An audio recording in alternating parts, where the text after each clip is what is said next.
जय श्री कृष्ण मित्रों। इस वीडियो में हम आपको बताने जा रहे हैं उत्पन्ना एकादशी की कथा के बारे में। उत्पन्ना एकादशी की इस कथा को सुनने से भगवान विष्णु की असीम कृपा प्राप्त होती है। एकादशी के दिन इस दिन आप व्रत रखें या ना रखें, इस कथा को जरूर सुनना चाहिए आपको। उत्पन्ना एकादशी की ये कथा बहुत ही पुण्यदायिनी है। वीडियो को अधिक से अधिक लाइक, शेयर और सब्सक्राइब करें और बेल आइकन को जरूर दबाएं। उत्पन्ना एकादशी की कथा इस प्रकार है। एक बार धर्मराज युधिष्ठिर भगवान श्री कृष्ण से कहने लगे कि हे भगवान, मैंने कार्तिक शुक्ल एकादशी का आपसे सविस्तार वर्णन सुना। अब आप कृपा करके मुझे मार्गशीर्ष माह के कृष्ण पक्षी के एकादशी के विषय में बतलाइए। इस एकादशी का क्या नाम है, इसके व्रत का क्या विधान है, इसकी विधि क्या है, इसका व्रत करने से किस फल की प्राप्ति होती है, कृपया ये सब विधि पूर्वक बताइए। भगवान श्री कृष्ण बोले, मार्गशीर्ष माह के कृष्ण पक्ष में आने वाली एकादशी को उत्पन्ना एकादशी कहा जाता है। यह व्रत शंखोदर तीर्थ में स्नान करके भगवान के दर्शन से जो फल प्राप्त होता है उसके बराबर पुण्य मिलता है। व्रत करने वाले भक्त को चोर, पाखंडी, परिस्त्रीगामी, निंदक, मिथ्याभाषी तथा किसी भी प्रकार के पापी से दूर रहना चाहिए। इसका महात्म्य मैं तुमसे कहता हूं, ध्यान पूर्वक सुनो। युधिष्ठिर कहने लगे कि हे भगवान, आपने हजारों यज्ञ, लाख गोदान को भी एकादशी व्रत के बराबर नहीं बताया। सो ये तिथि सब तिथियों से उत्तम कैसे हुई, बताइए। भगवान कहने लगे कि हे युधिष्ठिर, सतयुग में मुर नाम का दैत्य उत्पन्न हुआ। वह बड़ा बलवान और भयानक था। उस प्रचंड दैत्य ने इंद्र, आदित्य, वसु, वायु, अग्नि आदि सभी देवताओं को पराजित करके भगा दिया। तब इंद्र सहित सभी देवताओं ने भयभीत होकर भगवान शिव से सारा वृतांत कहा और बोले, हे कैलाशपति, मुर दैत्य से भयभीत होकर सब देवता मृत्यु लोक में फिर रहे हैं।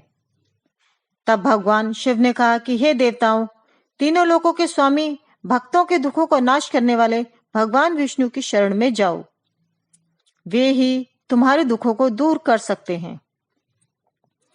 शिव जी के ऐसे वचन सुनकर सभी देवता क्षीर सागर में पहुंचे।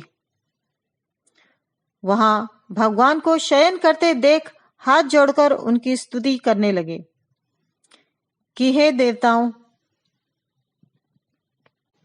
द्वारा स्तुति करने योग्य प्रभु, आपको बारंबार नमस्कार है।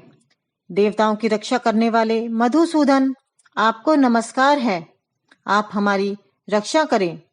दैत्यों से भयभीत होकर हम सब आपकी शरण में आए हैं। आप इस संसार के कर्ता, माता पिता, उत्पत्ति और पालनकर्ता और संहार करने वाले हैं। आप सबको शांति प्रदान करने वाले हैं।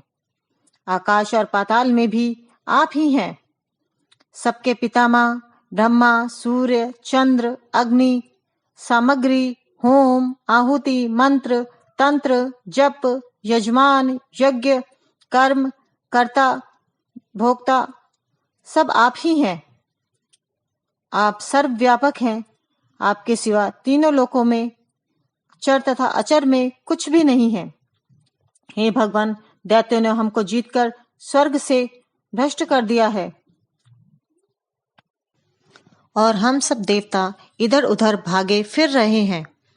आप उन दैत्यों से हमारी रक्षा करें। इंद्र के ऐसे वचन सुनकर भगवान विष्णु कहने लगे कि हे इंद्र, ऐसा मायावी दैत्य कौन है जिसने सब देवताओं को जीत लिया है? उसका नाम क्या है? उसमें कितना बल है और किसके आश्रय में है?